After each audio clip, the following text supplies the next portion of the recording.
प्रसंग्रह 11.2। इस प्रसंग्रह में बच्चों हम विभाजित स्तंभालेख के बारे में पढ़ेंगे। विभाजित स्तंभालेख इस तरह से होता है, एक ही स्तंभ में दो जानकारियां दी गई रहती है और दोनों जानकारियों की तुलना करनी रहती है और उन्हें अलग अलग रंगों द्वारा दर्शाते हैं। तो उसमें पहला प्रश्न देखो, निम्नलिखित आकृति का निरीक्षण करके प्रश्नों के उत्तर लिखिए। यह एक विभाजित स्तंभालेख दिया गया है बच्चों। यहाँ पे देखो, पैमाना y अक्ष पर 1 सेंटीमीटर बराबर 200 रुपये, 1 सेंटीमीटर बराबर 200, 400, 600, 800, ऐसे ऐसे एक एक सेंटीमीटर पे 200 रुपये लिए गए हैं। ये बचत है, रुपयों में दिया गया है। और यहाँ पे महिलाओं के नाम है सविता, सरोज, वर्षा, मेघा, वैशाली। तो स्तंभालेख आपको पढ़ने आना चाहिए, देख के समझने आना चाहिए बच्चों।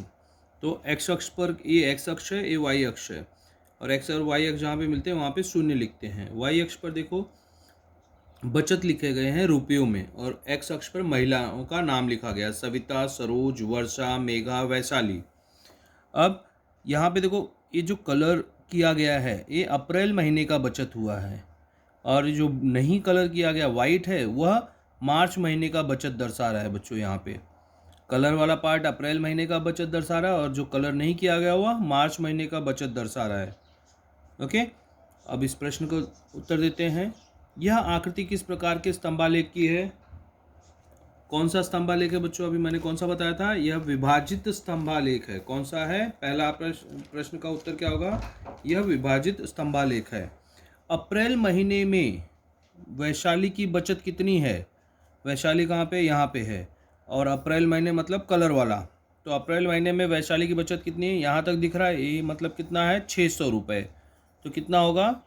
600 रुपये। और यहाँ पे होगा विभाजित स्तंभालेख, पहला वाला। तीसरा प्रश्न, सरोज की मार्च तथा अप्रैल महीने की कुल बचत कितनी है? सरोज की मार्च तथा अप्रैल महीने की कुल बचत कितनी है? सरोज की मार्च तथा अप्रैल महीने की कुल बचत मतलब योगफल करना है बच्चों। तो मार्च अप्रैल महीने का कितना है? 400, और मार्च महीने का भी 400 है, तो कुल बचत कितना है? 800। यहाँ पे क्या लिखेंगे हम? 800। ओके, चौथा 800 रुपये लिखेंगे इसे। चौथा, सविता की कुल बचत मेघा की कुल बचत से कितने अधिक है? अब सविता की कुल बचत और मेघा की कुल बचत। सविता की कुल बचत कितना है बच्चों? 1000 रुपये, और मेघा की कुल बचत कितनी है? 500 रुपये। ये देखो यहाँ तक है ना, यहाँ मतलब 400 और 600 के बीच में, मतलब 500 रुपये है। तो सविता की कुल बचत मेघा की कुल बचत से कितनी अधिक है? तो इसका सविता का 1000 रुपये बचत और मेघा का 500 रुपये बचत, तो कितने अधिक होगा? सविता का 500 रुपये अधिक है ना मेघा से, तो सविता की कुल बचत मेघा की कुल बचत से 500 रुपये अधिक है। पांचवा प्रश्न, अप्रैल महीने में सबसे कम बचत किसकी है? अप्रैल महीने मतलब एक कलर वाला हमें देखना है, तो ये वाला सबसे कम दिख रहा है, तो किसकी सबसे कम बचत है अप्रैल महीने में? मेघा का।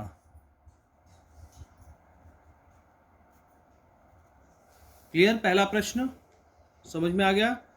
तो आप सभी को अपने नोटबुक में एक ग्राफ भी बना लेना है, प्रश्न लिखना है और उसके नीचे उसका उत्तर लिखना है बच्चों। 11.2 का प्रश्न क्रमांक दूसरा बच्चों, प्रश्न है, जिला परिषद के किसी विद्यालय के 5वीं से 8वीं कक्षा में विद्यार्थी तथा विद्यार्थिनियों की संख्या निम्नलिखित सारणी में दी गई है। इस आधार पर विभाजित स्तंभालेख कीजिए। मतलब लड़के तथा लड़कियों की संख्या, छात्र छात्राओं की संख्या दी गई है 5वीं से 8वीं तक के। तो यहाँ पे देखो, कक्षा यहाँ पे दिया गया 5वीं, 6वीं, 7वीं, 8वीं। किसी एक विद्यालय के 5वीं से लेकर 8वीं तक के कक्षाओं में कितने लड़के हैं, कितनी लड़कियां, कितने छात्र और कितनी छात्राएं, वो संख्या दी गई है। 5वीं में छात्र 34, छात्राएं 17। कक्षा 6वीं में छात्र 26, छात्राएं 14। कक्षा 7वीं में छात्र 21, छात्राएं 14, और कक्षा 8वीं में छात्र 25 और छात्राएं 20 है बच्चों। तो इसे हमें विभाजित स्तंभालेख खींचना है इस दी गई जानकारी के आधार पे, तो किस प्रकार से खींचेंगे। यहाँ पे देखो ये प्रश्न मैंने लिखा है, टेबल भी बनाया है। तो पहले हमें क्या करना है, ये छात्र तथा छात्राओं को जोड़ देना है, अर्थात कुल विद्यार्थियों का योगफल ज्ञात करना है। 4 धन 7 11 के 1, 3 और 1 4, 4 1 5 हो जाएगा, 51 हो जाएगा। मतलब पाँचवीं में कुल 51 विद्यार्थी होंगे। छठवीं में 6 4 10 के 0 हासिल 1, 2 1 3 और 1 हासिल 4 हो जाएगा, 40 विद्यार्थी। सातवीं में 1 और 4 5, 2 और 1 3, कुल 35 विद्यार्थी। और आठवीं में 25 और 20 45 हो जाएगा। तो आठवीं में कुल कितने विद्यार्थी होंगे, 45 होंगे। अब इसका हमें इस आधार पर, दी गई जानकारी के आधार पर विभाजित स्तंभालेख खींचना है। और यहाँ पे पैमाना भी दिया गया बच्चों, वाई अक्ष पर हमें 1 सेंटीमीटर बराबर 10 विद्यार्थी लेने हैं। तो किसी किसी प्रश्न में पैमाना दिया रहता है तो उसी हिसाब से लेना, अगर नहीं दिया तो आप अपनी मर्जी से ले सकते हैं। लेकिन यहाँ पे दिया गया है वाई अक्ष पर 1 सेंटीमीटर बराबर 10 विद्यार्थी लेना है हमें। तो अब इसका आलेख किस तरह से बनाएंगे, विभाजित स्तंभालेख। यहाँ पे देखो मैंने ऑलरेडी पहले से कुछ एक्स अक्ष और वाई अक्ष खींच के रखा है। यहाँ पे देखो ये एक्स अक्ष है और ये वाई अक्ष है। पैमाना यहाँ पे दाहिने तरफ लिख देना है आपको। पैमाना 1 सेंटीमीटर बराबर 10 विद्यार्थी वाई अक्ष पर ये दिया गया है। अब ये देखो ऐसे कलर वाला जो बॉक्स है वो छात्र अर्थात लड़कों के लिए, और जो वाइट वाला बॉक्स है मतलब प्लेन बॉक्स है वो छात्राओं के लिए है, मतलब लड़कियों के लिए है। इस तरह से हमें दर्शाना है। और वाई अक्ष पर देखो मैंने कैसे लिया है, 1 सेंटीमीटर बराबर 10 विद्यार्थी। तो 10 20 30 40 50 60, अधिक से अधिक 51 विद्यार्थी है पाँचवीं में, तो हम 60 तक लेंगे, उससे ज़्यादा नहीं लेंगे। यहाँ पे लिख देंगे विद्यार्थियों की संख्या वाई अक्ष पर। यहाँ पे कक्षा पाँचवीं, फिर एक कॉलम छोड़ेंगे छठवीं, फिर एक कॉलम छोड़ेंगे सातवीं, फिर एक छोड़ के आठवीं, इस तरह से लिखेंगे। अब एक एक का स्तंभालेख हम बनाएंगे बच्चों। पाँचवीं में कक्षा पाँचवीं में कुल विद्यार्थी बच्चों कितने हैं, 51 बच्चे हैं। कुल विद्यार्थी कितने हैं, 51 है। तो हमें 51 तक एक स्तंभ बनाना है। 51 यहाँ पे आएगा, 50 के ऊपर एक छोटा सा कॉलम और रहेगा।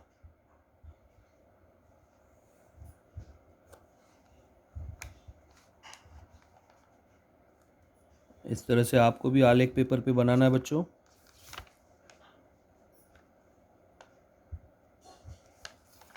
एक 51 विद्यार्थी हो गए पाँचवीं में। अब उसमें से छात्र कितने हैं, 34 हैं। तो 34 तक हमें क्या करना है बच्चों, एक लाइन खींच देना है, उसे विभाजित कर देना है ये 34 तक।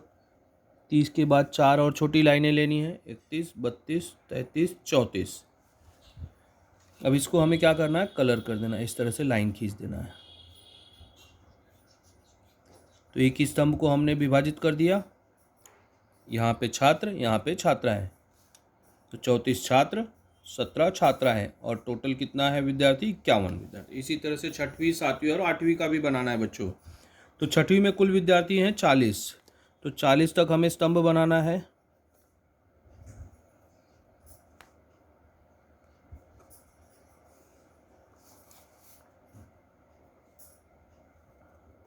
हो गया। अब उसमें छात्र कितने हैं बच्चों, 26 है। तो 26 तक हमें लाइन खींच लेना है यहाँ तक। 20 के बाद एक 6 छोटी लाइनें और ऊपर, इसको हम कलर कर देंगे।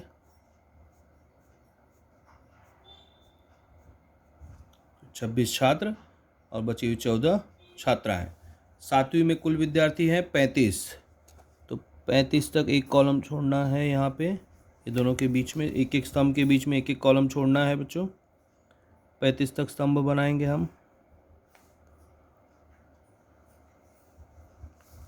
इस तरह से अब विभाजित कर देना छात्र छात्राओं को। छात्र कितने हैं, 35 में से 21 छात्र हैं, 21 लड़के हैं। तो 20 के ऊपर एक छोटी लाइन और जाना है। ये हो गया छात्र छात्राओं का विभाजन। 21 छात्र 14 छात्राएं, बची हुई छात्राएं हैं। अब आठवीं में कुल 45 विद्यार्थी हैं। 45 मतलब 40 और 50 के बीच में आएगा।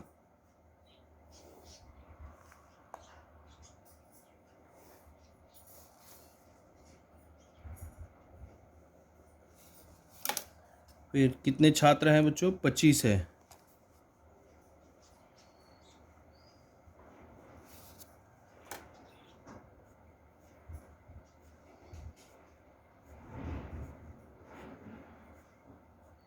तो 25 छात्र और शेष बची हुई छात्राएं हैं 20 छात्राएं।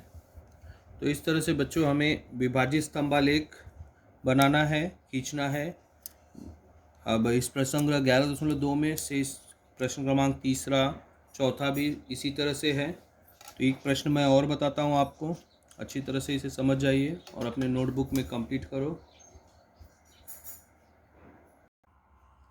11.2 का तीसरा और चौथा प्रश्न बचा है बच्चों। अभी तीसरा प्रश्न आपको खुद से करना है, मैं अभी आपको चौथा प्रश्न एक्सप्लेन कर रहा हूँ। यहाँ पे 3 आंकड़े दिए गए हैं। प्रश्न क्या है? निम्नलिखित सारणी में 3 शहरों के 8वीं कक्षा के विद्यार्थियों द्वारा विद्यालय जाने के लिए उपयोग में लाए गए वाहनों की तथा पैदल जाने वालों की जानकारी दी गई है। इस जानकारी को दर्शाने वाला विभाजित स्तंभालेख खींचिए।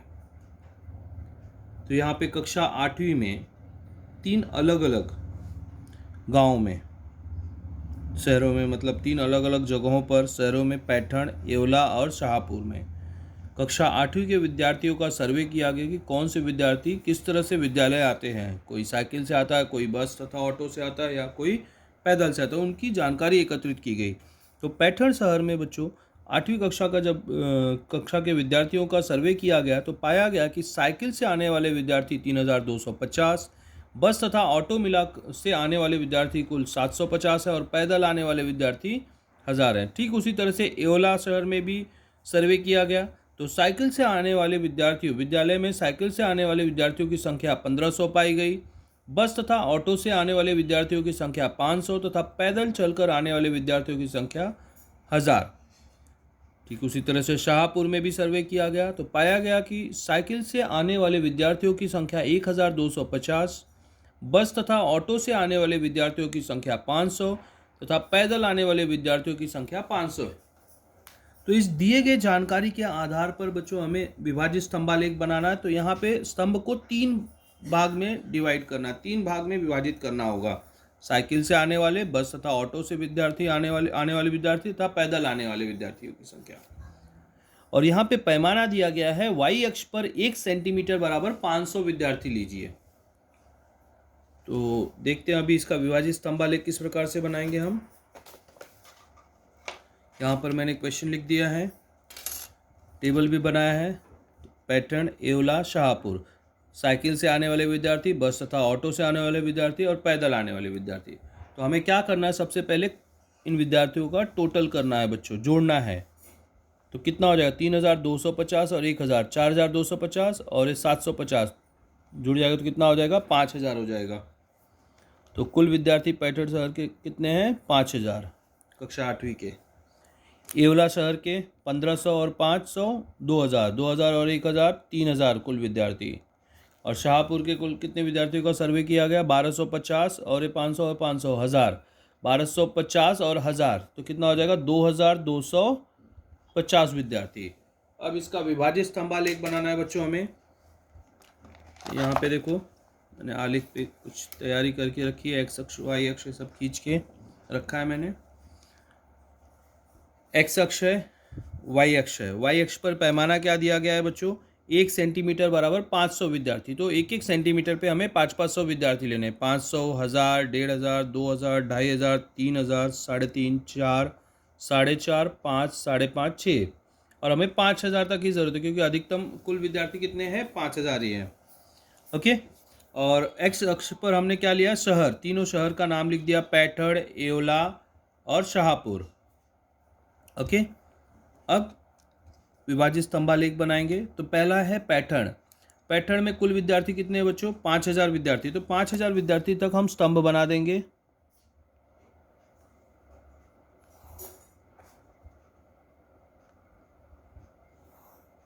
फिर इसे 3 भागों में विभाजित करेंगे। यहाँ पे देखो, साइकिल से आने वाले विद्यार्थी को इस तरह से हमें छायांकित करना है। बस तथा ऑटो से आने वाले विद्यार्थी को पूरी तरह से इस तरह से ब्लैक कर देना कलर, और खाली बॉक्स, प्लेन बॉक्स बिना कलर किया हुआ पैदल आने वाले विद्यार्थी दर्शाएंगे ऐसे। तो इस तरह से 3 अलग अलग चिन्हों द्वारा हम दर्शाएंगे। सबसे पहले पैटर्न में साइकिल से आने वाले विद्यार्थी कितने हैं? 3250 है बच्चों। तो 3250, तो 3000 और एक देखो, एक 10 मतलब 1 सेंटीमीटर बराबर 500 है, अर्थात 10 छोटी छोटी लाइनों का मान 500, तो एक छोटी लाइन का मान कितना होगा? 50 होगा। तो ये 3000 यहाँ पे और 250 हमें चाहिए, मतलब हमें क्या करना है? 5 और लाइन चाहिए। एक छोटी लाइन, एक छोटे बॉक्स का मतलब कितना है? 50 है। तो 250 के लिए हमें क्या करना होगा बच्चों? 5 छोटा बॉक्स ऊपर जाना होगा इस तरह से। तो ये क्या होगा? 3250 साइकिल से आने वाले विद्यार्थी। फिर 750 बस तथा ऑटो से आने वाले विद्यार्थी हैं। 750, तो इसमें 750 और जोड़ेंगे बच्चों हम। 250 यहाँ पे जुड़ गया और ये 500 है, तो यहाँ तक 750। और बचा हुआ 1000 कितने कौन है? पैदल आने वाले विद्यार्थी हैं। ओके,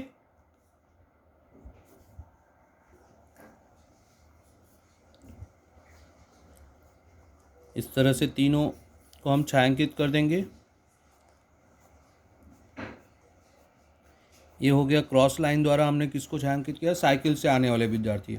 और पूरी तरह से कलर कर देंगे किसको? बस तथा ऑटो से आने वाले विद्यार्थी।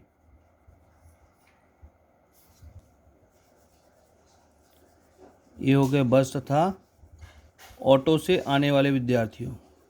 और जो ऊपर बचा हुआ है बच्चों, वो क्या है? पैदल आने वाले विद्यार्थियों की संख्या। तो ठीक इसी तरह से हमें अन्य 2 शहरों के लिए भी करना है, एओला तथा शाहपुर। अब एओला में कुल कितने विद्यार्थी हैं? 3000 हैं। तो 3000 तक हम स्तंभ बनाएंगे। अब इस स्तंभ को 3 भागों में विभाजित कर देंगे। साइकिल से आने वाले कितने हैं? 1500 हैं, तो 1500 तक चिन्ह लगाएंगे। फिर उसके बाद 500 बस तथा ऑटो से आने वाले, और 1000 क्या हैं? पैदल आने वाले। इसको भी छायांकित कर देंगे हम क्रॉस लाइन द्वारा। साइकिल से आने वाले विद्यार्थी, और पूरा ब्लैक कर दिया जाए बस तथा ऑटो से आने वाले विद्यार्थी। और जो बचा हुआ शेष है बच्चों, वह क्या है? पैदल आने वाले विद्यार्थी हैं। तीसरा शहर है बच्चों शाहपुर। शाहपुर में कुल कितने विद्यार्थी हैं? 2250। तो 2250 तक हम स्तंभ बना लेंगे पहले। फिर इस स्तंभ को 3 भागों में विभाजित करेंगे। पहला 1250 साइकिल से आने वाले विद्यार्थी, 1000 यहाँ पे होगा और 250 यहाँ पे होगा। 1250 यहाँ तक 1000 हुआ, और 250 के लिए हमें 5 छोटे छोटे बॉक्स ऊपर जाने होंगे। 1250 ये हो गए साइकिल से आने वाले विद्यार्थी। फिर 500 विद्यार्थी कैसे आ रहे हैं? बस तथा ऑटो से शाहपुर में। तो यहाँ से 500 मतलब 10 छोटे छोटे बॉक्स। ये हो गए बस तथा ऑटो से आने वाले विद्यार्थी। और शेष बचे हुए जो है वो पैदल आने वाले विद्यार्थी हैं बच्चों। तो इस तरह से हमें विभाजित स्तंभालेख बनाना है। समझ में आया सभी को?